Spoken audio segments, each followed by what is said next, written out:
தமயந்தி சீரியல்ல நாளைக்கு என்ன நடக்க போகுதுன்னு பார்க்கலாம் வாங்க.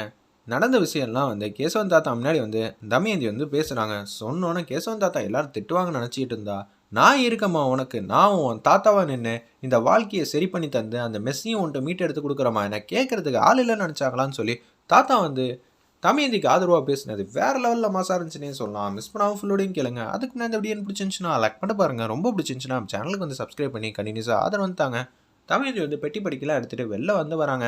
அப்பன்னு பார்த்து அபிராமி அம்மா பிரீத்தி எல்லாரும் தடுக்கிறாங்க. அம்மா நீயாவது சொல்லுமா. பிரீத்தி கேட்குறாங்க அந்த இடத்துல நம்ம தமயந்தி கிட்ட. அண்ணி போகாத அண்ணி.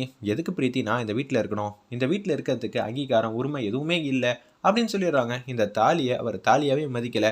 ஒரு பொண்ணா மனசு கஷ்டப்படும் நினச்சி துளி கூட வருத்தம் இல்லாமல் கல்லு குத்து மாதிரி நின்றுட்டு இருக்காப்புல. தான் செஞ்சதெல்லாம் இவ்வளோ நேரம் நியாயம் நினச்சி யோசிச்சுட்டு இருக்க மனுஷனை நம்ம திருத்த முடியாதா?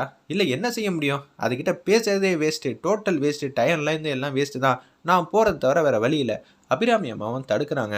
அத்தை உங்கள் முடிவுக்கு எதிராக நான் நடந்துக்கிறேன்னு நினச்சி வருத்தப்படாதீங்க. உங்கள் புள்ளியோட அங்கீகாரத்தினால தான் நான் இந்த வீட்டில் இருக்கேன். அந்த அங்கீகாரமே அவர் ரத்து பண்ணிட்டாப்புல, ஏதோ அக்ரிமெண்ட் போடுற மாதிரி. அப்படி இருக்க சூழ்நிலை நான் எதுக்கு இந்த வீட்டில் இருந்துக்கிட்டு திருப்பி மன கஷ்டத்தை கொடுத்துட்டு இருக்க முடியுமா? நான் பழையபடி வீட்டை விட்டே போகிறேன்னு சொல்லி பெட்டி படிக்கையோடு எடுத்துகிட்டு வீட்டை விட்டு வெளில போகிறாங்க. சொடக்கு போட்டு நலன் தான் செஞ்சது தான் ரைட்டுன்னு சொல்லிட்டு அவங்ககிட்ட பேசுறதுக்காக, தமயந்தி ஜஸ்ட் மினிட், நீங்கள் இப்போ 2 கோடி ரூபா பணத்தை கிழிச்சு போட்டீங்க. அதுவும் செக்கு கொடுத்ததை அதோட வேல்யூ உங்களுக்கு தெரில. அதுக்கு நான் மனசாட்சியெல்லாம் இல்லாமலாம் நடந்துக்க மாட்டேன். நீங்கள் உள்ளுக்குள்ளே ஏகப்பட்ட விஷயம்லாம் சொன்னீங்க. ரொம்ப எமோஷனலாக பேசுகிறீங்க. இந்த மிடில் கிளாஸே இப்படி தான்.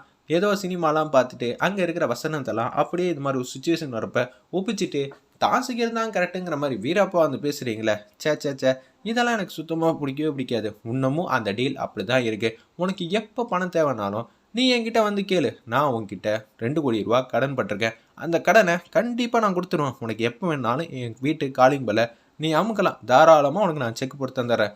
போதுமா? நான் எந்த இதுக்காக இருந்தாலும் ஒரு டீல் பேசுவேன். எதுக்காக இருந்தாலும் விலை இருக்குது. சரியா? அதை மட்டும் புரிஞ்சுக்க. உனக்கும் கல்யாண காட்சின்னு ஃப்யூச்சரில் நடக்கும். நடக்கிறப்ப இன்ஜினியர் மாப்பிள்ள, டாக்டர் மாப்பிள்ள யார் வேணான்னு வரலாம். அப்படி இருக்கும்போது காசு வேணும்ல. அந்த காசை நான் உனக்கு கொடுக்குறேன். 2 கோடி ரூபா மேலே வேணாலும் கேளு, நான் தந்துடுறேன். சரியா? அப்படின்னு சொல்லும்போது என்னடா நினச்சிக்கிட்டு இருக்க? நீ உள்ளுக்குள்ளே ஒரு கேவலமான கதை சொன்னியே, இளவரசன் நான் சாதாரண பொண்ணுன்னு. என்னை பார்த்தா உனக்கு எவ்வளோ நக்கலாக தெரியுதா? நீ சொன்ன கதை கேவலமாக இருந்துச்சு. நீ வேணா உன் மனசில் இளவரசனாக நினச்சிக்கிட்டு நீ சொல்கிறதுக்கு எல்லாத்துக்கும் இந்த வீட்டில் ஆமாஞ்சாமி மாதிரி போட்டுக்கிட்டே இருக்கலாம். ஆனால் நாங்களாம் ஏன்டா செய்யணும்? நான் சராசரி பொண்ணுன்னு நினச்சி நீ பேசிக்கிட்டு இருந்த. இந்த தமயந்தி ஏகப்பட்ட விஷயத்த சின்ன வயசுலேருந்து கஷ்டத்து மேலே கஷ்டம் அனுபவிச்சுக்கிட்டே இருக்கா. நீ எல்லாம் ஒரு ஆள் நினச்சி நான் உன்னை நினச்சி வருத்தப்படுவேன்னு நினச்சியா? இல்லை மூலையில் உட்காந்துட்டு சரி நம்மக்கிட்ட இருக்கிறதெல்லாம் போயிடுச்சு, அடுத்தது என்ன பார்ப்போம்னு நினைக்கிறியா? உரிமைக்காக போராடுவேண்டா. நான் போராடி எல்லாத்தையும் மீட்டு எடுத்து காட்டுறேன். என் ரெசிபிக்கு நீ ஆப்பு வச்சுட்டேன்னு நினச்சி திருடிட்டல. ஏண்டா நீ திருட்டு பையதானடா அப்படின்னு சொல்லி கண்ணா அப்படின்னான்னு தமயந்தி வெளுத்தெடுக்கிறாங்க. நம்ம நல்ல செமையாக இருந்துச்சுன்னே சொன்னால் அந்த சீன்லாம் நல்ல நாள் எதுவுமே பேச முடியாமல் தர்ம சங்கடத்தில் அப்படியே நிற்கிறாங்க. தமயந்தி நீ டூ மச்சாக பேசுகிற. இவ்வளோ பண்ணியிருக்க. நான் உன்னை சாதாரண திருட்டு பையன் சொன்னதுக்கே உனக்கு கோவம் வருது. நீ எனக்கு என்னென்னலாம் நம்பிக்கை தருவங்க செஞ்சுருக்க. உன்னால் என் நேரத்தை திருப்பி கொடுக்க முடியுமா? எல்லாத்துக்கும் ஒரு வேலை இருக்குன்னு சொன்னல. இந்த 6 மாத காலத்தில் என் மெஸ்ஸில் நீ எல்லா வேலையும் பார்த்துருக்க. அந்த நேரத்தை நீங்கள் அழைச்சி கொடுக்கணும். நானும் நீங்களும் சந்திக்கவே கூடாது. அப்படி இருக்கும்போது ரெசிபி கொடுத்ததை எல்லாம் ரிவர்ஸில் எடுத்துக்கோங்க. வேறு என்னெல்லாம் இருக்குது? தாலி. இந்த தாலி கட்டினது இல்லாமல் உங்களால் ஆக்க முடியுமா? எல்லாத்துக்கும் பணம் இருக்குன்னு சொல்கிறீங்களே, பணத்தை வச்சு எது வேணாலும் விலைக்கு வாங்கலான்னு.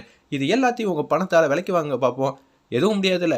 என் ரெசிபியை திருடினது இல்லாமல் எனக்கே தத்துவம் சொல்லி அதுக்கு டீல் வேறு பேசுகிறியா? நான் ஏஜெண்ட்டை வச்சு உன்னோட ரெசிபியும் உன்னோட மெஸ்ஸு எல்லாத்தையும் விலைக்கு வாங்கி தான் நினச்சேன். நீ தான் எதுக்குமே ஒத்து வர மாட்டேன்ட்டம்மா. அப்படி இருக்க சூழ்நிலை நான் என்ன செய்ய முடியும்? பார்த்துக்க. எதுவாக இருந்தாலும் சைலஜா அவங்க மாமா கிட்ட பேசுகிறாங்க. ராம் பிரசாத் கிட்ட, மாமா நம்ம 2 பேரும் சேர்ந்து தான் சதி திட்டம் பண்ணி இவங்க 2 பேரையும் துரத்தி விடணும்னு பார்த்தா இந்த முடிவை அவங்களே தேடிக்கிட்டாங்க போல இருக்கு. நமக்கு வேலை மிச்சம்னு நினச்சிக்கொண்டு தான். என் பையன் எப்போதும் பிஸ்னஸ் நினைக்கிற மாதிரி தான் இருக்கான். அது வரைக்கும் எனக்கு சந்தோஷம் தாங்கிற மாதிரி ராம் பிரசாத் யோசிச்சுட்டு இருக்காங்க. அந்த இடத்துல அபிராமி அம்மாவும் பிரீத்தியும் ஃபீல் பண்ணி அழுவுறாங்க.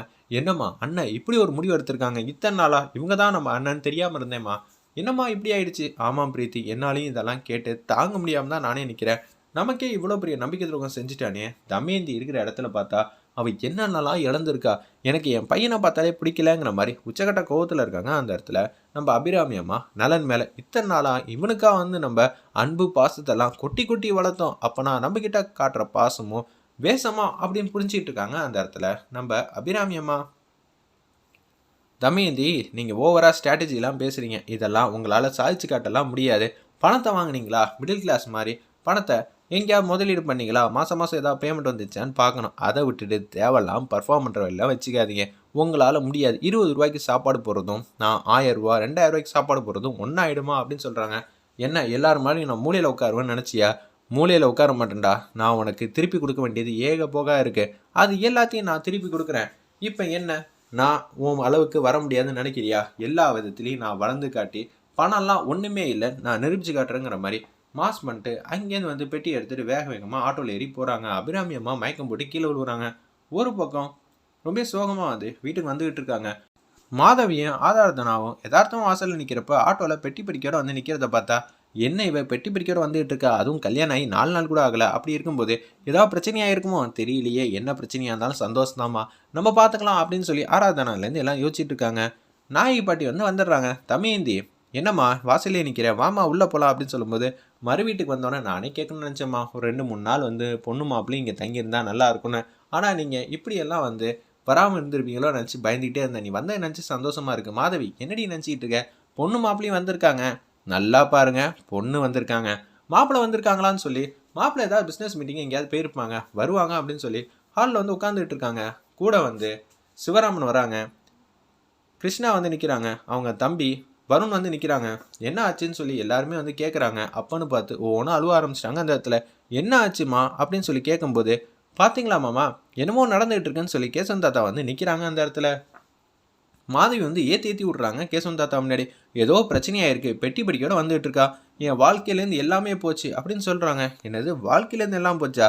என்ன சொல்லிகிட்டு இருக்கம்மா தமயந்தி, சொல்லுப்பா அப்படின்னு சொல்லும்போது, நடந்ததெல்லாம் சின்னதாக ஃப்ளாஷ்பேக் மாதிரி ஏஜிஎஸ் சொன்ன விஷயம், காப்புரிமை, அந்த விஷயத்த சொல்லி முடிக்கிறாங்க. அதுக்கப்புறம் வீட்டில் நடந்த ஸ்டார்டிங்லேருந்து எண்டு வரைக்கும் எல்லாத்தையும் சொல்லி முடிச்சிடுறாங்க. ஏய் அப்படின்னு சொல்லி மாதவி வந்து கண்ணாமண்ணான்னு சத்தம் போடுறாங்க. நம்ம தமயந்தியை, நீ தப்பு பண்ணியிருந்தியோ தப்பு பண்ணலையோ, கண் கண்ட தெய்வம்னா அது புருஷன் மட்டும்தான். அவன் வீட்டில் மட்டும்தான் நீ இருக்கணும். நீ எதுக்கு தேவையில்லாம் இந்த வீட்டுக்கு வந்த? கல்யாணம் ஆனாலே அவன் கையில் காலில் விழுந்து நான் இங்கே தாங்க இருக்கணும், தயவு செஞ்சு பணம்லாம் வேணாங்க, செக்கெல்லாம் வேணாங்க, எனக்கான வாழ்க்கையை மட்டும் எனக்கு கொடுங்கன்னு சொல்லி கேட்டிருக்கணும். இந்த வீட்டுக்கு வந்தனா மாமாக்கு இவ்வளோ பெரிய அவமரியாதை ஆகும் தெரியுமா? அவர் கௌரவம் என்ன ஆகும்? மாமா கலங்கி போய் நிற்காதீங்க, இந்த விஷயத்தை நீங்களே வந்து முடிவு கட்டுங்க. தமயந்தி இந்த வீட்லேயே இருக்கக்கூடாதுங்கிற மாதிரி அந்த இடத்துல மாதவியும் ஆராதனும் பேசுகிறாங்க. தாத்தா எப்படி இருந்தாலும் தமயந்தியை பிடிக்காது, இப்போ இவ்வளோ பெரிய தப்பு நடந்திருக்குன்னா நிச்சயம் தாத்தா வந்து நமக்கு சாதகம் தான் முடிவு வைப்பாங்க அப்படின்னு சொல்லி ஆராதனாவும் மாதவியும் தப்பு கணக்கு போட்டுட்டு இருக்கப்ப கடுப்பாயிட்டாங்க நாயகி பாட்டி. ஏய் கேசவா, அவ்வளோதான் சொல்லுவேன், நீ தப்பு பண்ணாதரா, ஏற்கனவே மனசு உடஞ்சி வந்த பொண்ணை வந்து ஆறுதலாக வந்து 4 வார்த்தை சொல்லுனாலும் பெசாம இரு அப்படின்னு சொல்லும்போது, ஏன் தமயந்தி வருத்தப்பட்டு இருக்க? உனக்கு மெஸ்ஸு வந்து போயிடுச்சுன்னு நினச்சி கவலைப்படலாம். ஆனால் மெஸ்ஸு போனாலும் சரி, உன் வாழ்க்கை போனாலும் சரி, நாங்கள் என்ன பார்த்துட்டு சும்மான் இருப்போம்மா? சொந்த பந்தம் நாங்கள் எதுக்கு இருக்கோம்? தாத்தா உண்மையாவா தாத்தா சொன்னீங்க? ஆமாம்மா, எனக்கு உன்னை ரொம்பவே பிடிக்குமா, உன் வாழ்க்கை நல்லா இருக்கணும் தான் நான் நினப்பேன். ஆனால் என்ன பண்ணுறது, உன்கிட்ட இது மாதிரி நடந்துக்க வேண்டிய சுச்சுவேஷன் வந்து அமைஞ்சிருச்சு. நீயும் என்னோட செல்ல பேத்தி தானடா அப்படின்னு சொன்னோன்னே அப்படியே ஹக் பண்ணிடுறாங்க கேசவனை வந்து நம்ம தமயந்தி.